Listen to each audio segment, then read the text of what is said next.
So it's Hungerford Town at Latimer Park this Saturday, and I'm joined by Marcus. Marcus, how are you? Good evening. I'm good. You? Yeah, not bad, thank you. How was training out there today? How were the boys? Yeah, we needed a response from Tuesday. Spoke kindly to Graham and Doreen, who allowed us to train on the pitch, having done some work on the pitch, and we're really appreciative of that. And I think with the dry spell weather at the moment, we were able to get on there, and we've done a good hour and a half session. The lads have bought into what we tried to do there, and certainly it was a positive training session, but we've got to take it into Saturday now.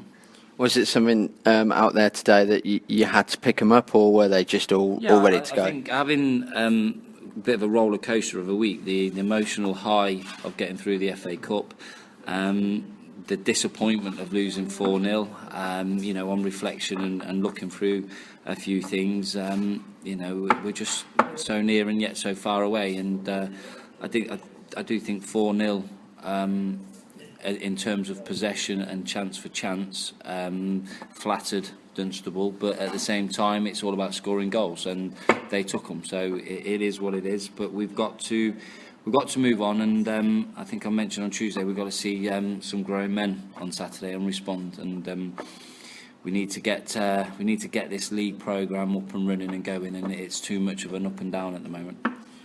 Hungerford have been tipped as being playoff contenders, but they've had a bit of a rocky form of late. Drawn 4, lost 2. That they need a win. We need one. How do you think it will go? Every game seems to be very tough. I don't think the league table is really settled down yet to work out who is who. But anyone on the day can beat anyone. It's a tight league, and we've just got to concentrate on ourselves and make sure that we minimise Hungerford, and we capitalise on the opportunities we create, because we will create them, because we've done it in every game. We're very disappointed with Tuesday, but we can't get away from our run. We lost 2 in 4. We went into the Dunstable game only 1 in 6. So we're disappointed on the scoreline and the way the game went, and I've just got to be careful that we don't get too emotional and get a little bit down and out, when really over the past 6 games the performances and results have been more positive than actually what the outcomes were on Tuesday. At Dunstable, it was the first time this season you've kept the same 11. Is it one that gives you the headache to go and do the same again for the lads to prove, or is it something that's going to be shaken up? There's an element of regret. But if we'd gone and won it, I'd have been happy, wouldn't I? If I'm totally honest, I generally would have looked to shake it up, but I think because of the amount of times that we have swapped and changed, I wanted to keep the continuity, to embed a sort of shape and understanding.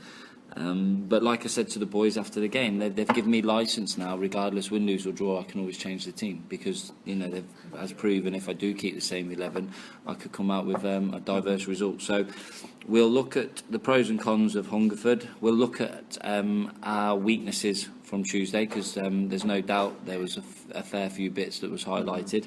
There might be a situation where we've got to put players out of position just to cover situations. We've still got 1 or 2 who've took severe knocks on Tuesday, so we won't know until Saturday morning the outcome of that. So I probably will. I've got an idea what I want the team to be, but like I said, I've got to wait for the fitness tests, and I think from there I'll know what team I'm going with. It's got to be an important start.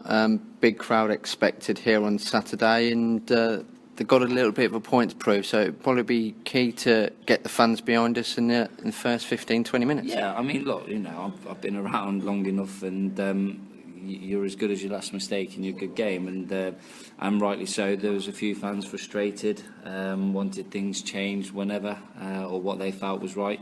But that's the great thing about football, that's the football fan. And and the good thing about Kettering people, they will make themselves heard, and I haven't got a problem with that. And I don't think they should settle for second best, and that's the role and responsibility I have. I enjoy the glory days, but at the same time, there's going to be the bad days where my management's put into question and scrutiny. So that comes with the role, and I think as you go up the pyramid and the bigger the club, the more it is. I mean, look at Mourinho right now, for what he's achieved as a manager. He's getting scrutinised, and I'm sure there were spells when Alex Ferguson did as well. Slightly off topic, but today actually marks 5 years ago today when you were actually announced for the first time Kettering Town manager. Can you just pick out some highlights from obviously now or back then that you can remember or reminisce on? Yeah, I can certainly remember the first game against Hayes and Yedding. James Dance scoring a fantastic right foot volley, and I think we went in at 1-0 and they clawed one back at 1-1, and Serge Makofu scoring the winner halfway through halfway through the second half. And that period, I don't think we've sit here long enough for the amount of stories I could come out with. But things that highlight, some games. I think of the FC Wimbledon game where we tried to come back from a 3-0 down. I always remember the good win at Newport, who were unbeaten at the time, and that sort of carried on our run. Some great games, really. I remember when Callum made his debut, Callum Wilson that is, against Crawley. Winning us a penalty. I think JP Manor scored it, and they scored a penalty late on to take the winner. But yeah, I always remember the last game when we played Southport, how the fans were very supportive, and the time that I came back with Tamworth, the acknowledgement that certainly sits well in sort of my memory bank.